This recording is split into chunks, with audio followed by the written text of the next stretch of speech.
Hey guys, it's me, Astrid, and I wanted to talk about something pretty difficult, and that is some methods that I have come up with to deal with my family estrangement. I have estrangement in my family due to difficult situations, and so I don't speak to certain people in my family for my own mental health and well-being and safety. And that's really hard to talk about. And I don't want to get into talking about what happened or who did what or anything, because that's not really important. What's important is just this little kernel of stuff that's worked for me to help me manage it. First of all, there's a lot of communities on Reddit that are really helpful. You know, you can join them, hash stuff out in them.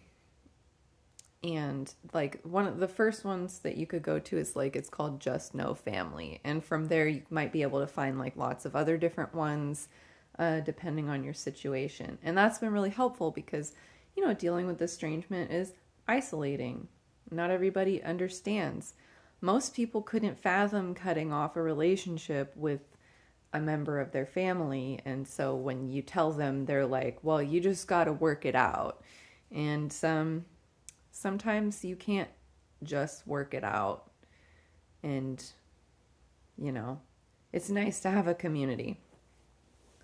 But the thing I really wanted to talk about is outsourcing your boundaries. Because if you have an abuser in your family or multiples, they have ways of pushing your buttons when you try to set boundaries with them and you try to tell them no.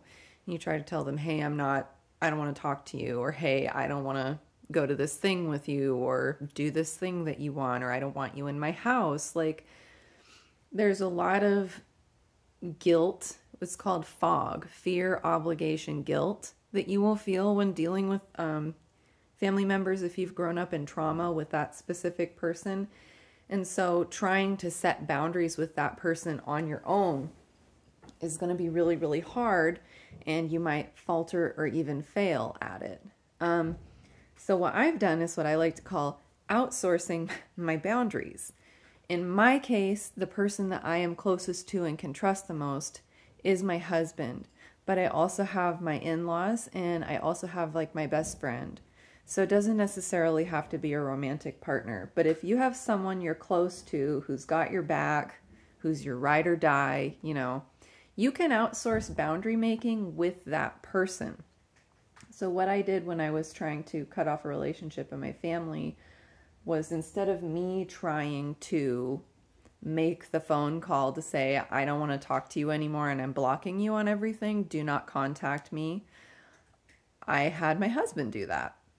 And my husband was able to, my husband doesn't have the fog. He doesn't have the fear, obligation, guilt. So he's just able to say, you need to respect my wife's wishes. She is not speaking to you anymore. And the only reason that you should contact me, which is the only point of contact you're going to have for Astrid, is if someone in the family is severely ill or dead, or you have gone through lots and lots and lots of self-work and would like to make amends. Otherwise, there's no contact happening here. So he set the boundary because he doesn't care if that person cries or screams or throws a tantrum or makes threats or anything, because it just doesn't matter to him. He's just like, you're being an asshole.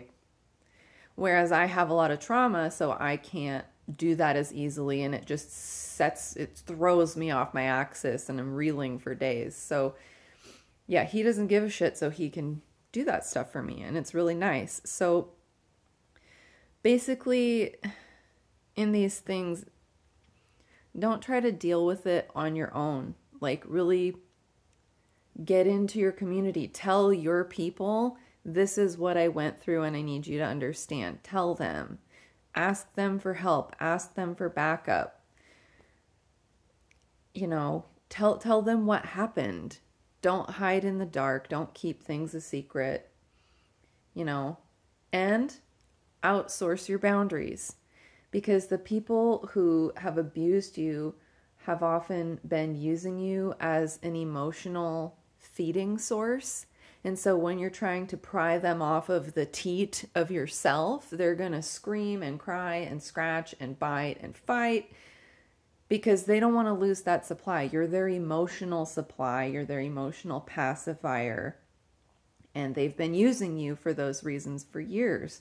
And so when you try to set those boundaries, they're going to freak because then they're not going to have that source anymore. Doesn't matter who you are to them. It doesn't matter what you are as an individual or what you've done. To them, you're just a source of emotional sustenance that they're not creating on their own, in their own life, in healthy ways. And it's scary to figure out how to do that on your own. But yeah, I just wanted to say that if you're trying to set boundaries, maybe try to have someone set them for you. And then block the people everywhere. Change your phone number, block them. Do not accept any information or contact from them outside of that safe point of contact, or none at all. Because fuck their feelings. It's your turn to heal.